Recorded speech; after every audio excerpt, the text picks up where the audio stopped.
Stream the language.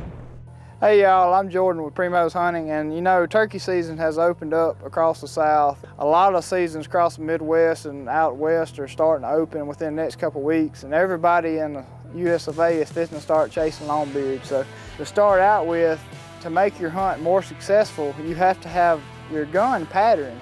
A lot of times people get them a box of shells and get them a turkey choke and they think they're good to go, their gun's gonna shoot right. A lot of times that's not the case. You get buy a brand new gun sometimes and out of the box, the point of impact will be off, you know, 2 or 3 inches one way, up or down, left and right, or both. Get a piece of cardboard and draw a line in it, one vertical and one horizontal, and draw your little dot in there where your bead's gonna go, and shoot it at like 10 yards.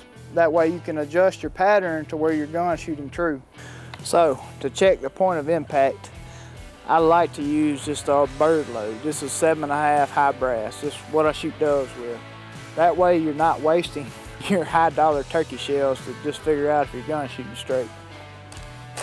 But I'll just like I'm in turkey hunting. I get in my wingman chair, lock them up against a tree.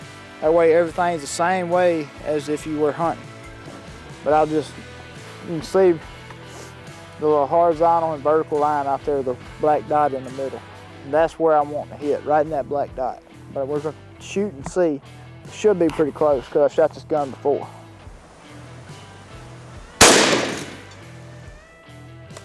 Looks pretty good. The wad went through right to the left, but it looks like the shot covered up our spot. We'll go look and see. So this is actually my wife's gun. I kind of stole it from her. It shoots so good. But to start out when you're patterning, you start at 20 yards. You get you a turkey target and just aim right there in the middle and you shoot it. And if most of your pellets are inside these big rings here, you're good to go at 20 more than likely. Then I would back up to 40. And when you shoot at 40, if you've got a really good dense pattern all across the paper pretty much, it should cover up all this. It should be a pattern about this big. And that's where a big piece of cardboard comes in play, because sometimes it'll overlap your target and you can really see where you're hitting at. And we're finna go shoot and I'll explain more at that point. So we've got our point of impact where we want it. This gun's shooting about 1 inch high, which probably me, you know, and it doesn't hurt anything to be that 1 inch high at 15 steps, but we're gonna shoot at 20 now. This is a Federal TSS load in a number 9. And I've shot this load before, and this is what this gun really likes. But I'm gonna show you what a pattern should look like at 20 yards when you're shooting a 20 gauge. Fire in the hole, guys. Woo. Them things kick a lot more than a bird shot, but I don't mind it when I'm shooting at a turkey. Well, as you can see, this is pretty ridiculous at 20 yards with that TSS load. But as you can see, there's very few pellets that actually even strayed off of the whole piece of paper. I'd say you've got 90% on the paper and probably over 80% of your pattern right there in the middle. It's got a hole right there you can stick your finger through. But we're gonna move back to 40 and really show you the difference between what your shells do at that point. I'm gonna shoot some lead shot, some turkey loads, but show you the really difference between that and TSS. So now we're at 40 yards and we put another target on the board, and I've got a turkey load in lead shot, a number 5, and I've got a TSS 9. We're gonna shoot a number 9 first, then we're gonna shoot a lead shot, number 5, and this is at 40 yards. See the difference. Fire in the hole. All right. But this is number 5 shot turkey load, 3 inch out of the 20. Well, we shot twice at 40 with 1 lead, 1 TSS. We're gonna go down here and look at it and see what I did. So we've got our target back up here, and we're gonna show you one of the easiest ways to figure out where the middle of your pattern is at 40 is by flipping your cardboard over. When your shot comes through the cardboard, it leaves little wings on the back of it, so it's a lot easier to tell where the middle of your pattern is on your board.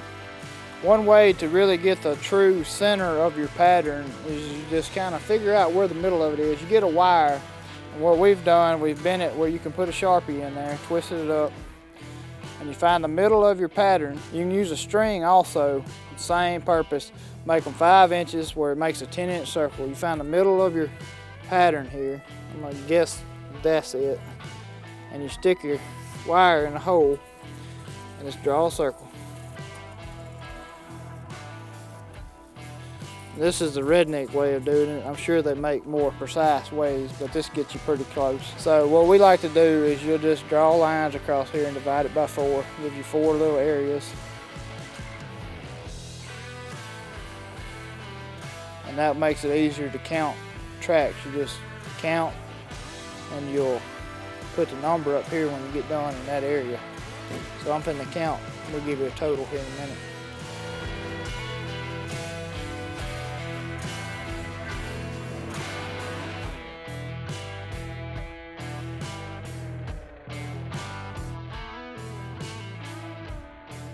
So in our TSS at 40 yards in a 10-inch circle, we've got 237 pellets. And they say, you know, just guesstimating 70 to 100 pellets in a 10-inch circle is good enough to be lethal. Well, I would say you got a 60-yard gun here, no doubt. With our number 5s, probably got about 50, close to it. So I would, out of a 20 gauge with a number 5s, I would say you got a 30-yard gun with those. 30 yards versus 60 or even more.